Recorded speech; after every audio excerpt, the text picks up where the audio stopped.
everyone, Assalamualaikum warahmatullahi wabarakatuh. My name is Safira Trias Pangestika, just call me Vira, and I am a student from the Department of Communications, University of Serang Raya. So in this video, I'm going to talk about public speaking. There will be the discussions about public speaking, the benefits of public speaking and more. And last, I'll give an example of a public speaker. That's the anchor. Okay, without further ado, let's start. First, definition of public speaking. Public speaking is a process, an art, and an act of making speech before an audience. So, basically, public speaking is when we talk to people. For example, when you lead the meeting program, that's public speaking. Or when you be the opener in school's festival and talk about something, that's public speaking too.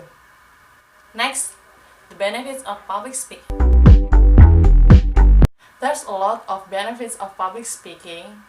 There are improving your ability to speak in front of others, and learning to talk about who you are and what you do with natural grace, and authenticity can go a long way in expanding your social circle, building strong relationships with successful, like-minded people, and making new friends.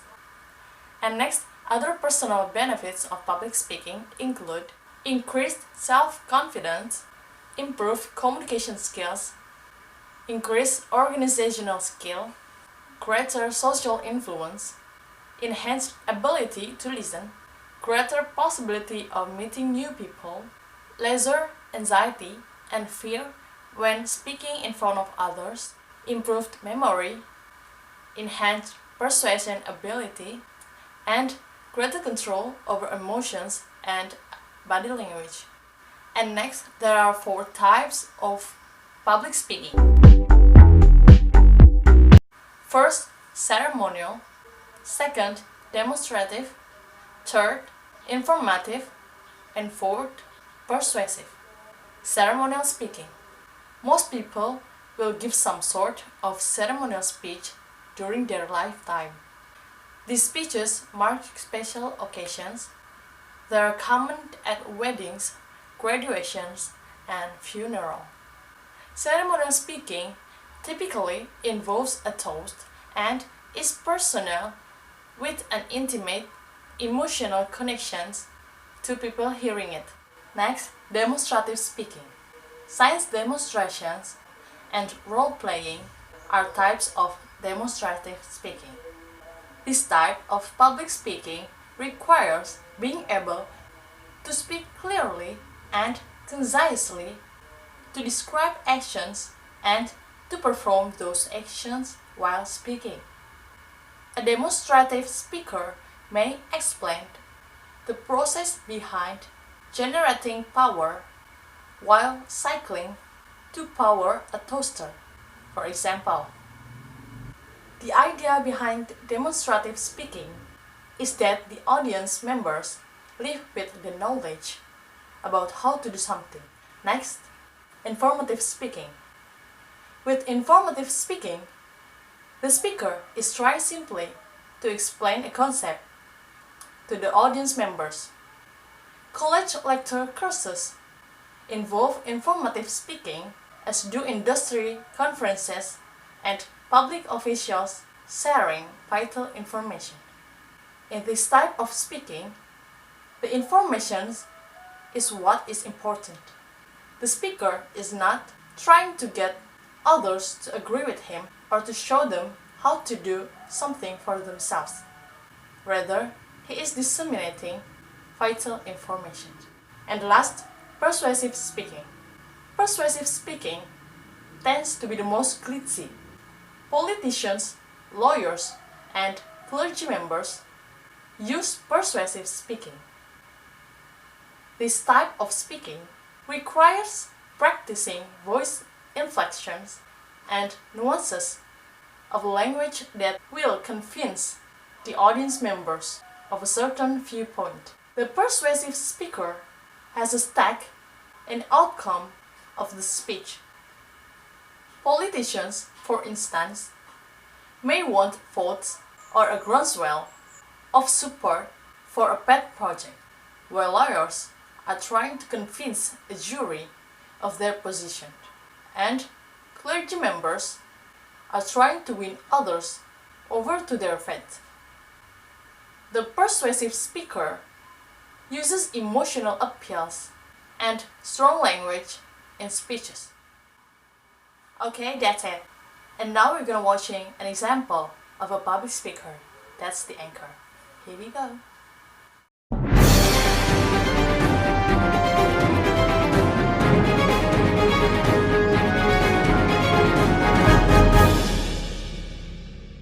Selamat pagi pemirsa, selamat bergabung lagi dengan Unsera TV bersama saya Safira Trias.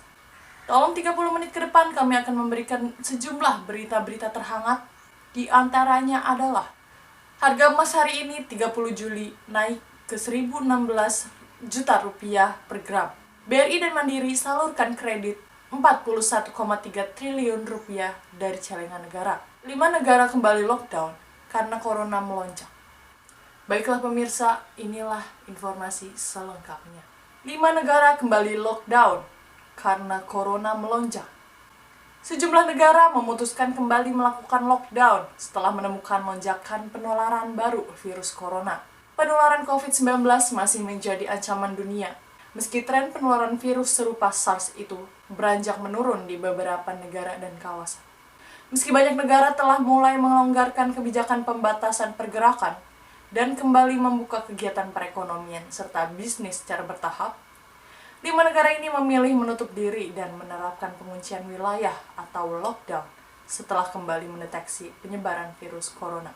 Cina, usai menerapkan lockdown nasional selama 3 bulan akibat COVID-19, pemerintah Cina kembali membuka kegiatan perekonomian dan bisnis, seperti sejumlah tempat wisata ikonik hingga sekolah secara bertahap pada Mei lalu. Tak lama, pejabat kesehatan Cina mendeteksi lonjakan kasus baru corona yang ditemukan di ibu kota Beijing pada awal Juni lalu.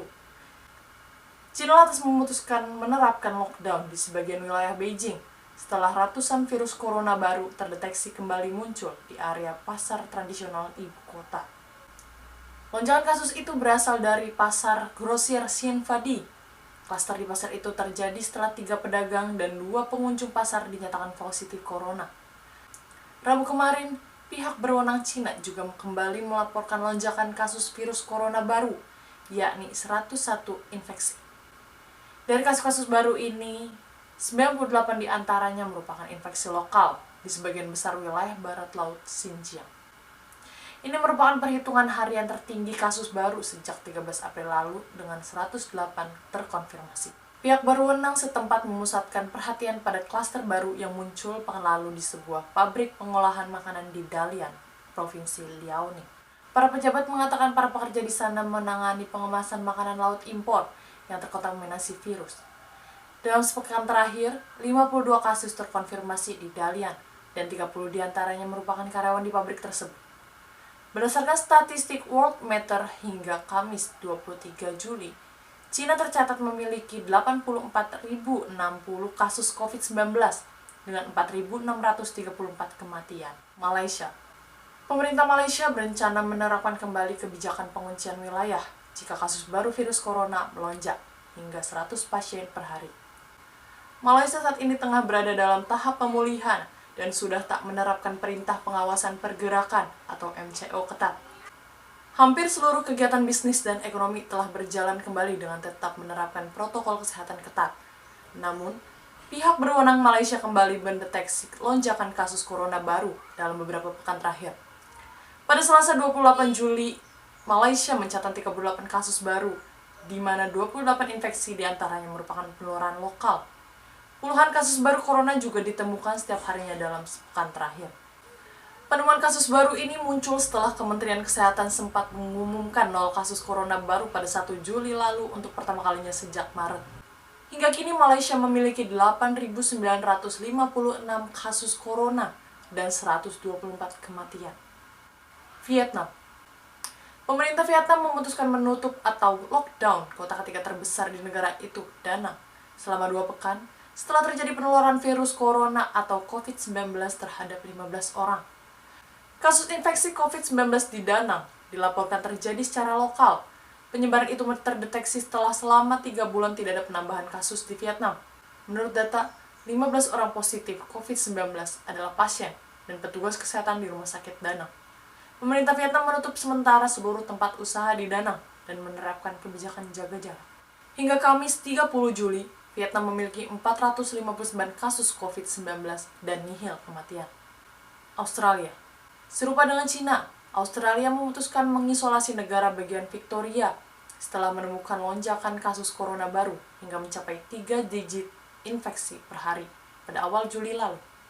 Dalam 2 pekan sejak diberlakukan lockdown, Victoria beberapa kali juga mencatat rekor kasus harian sebanyak 217, 363, dan 275.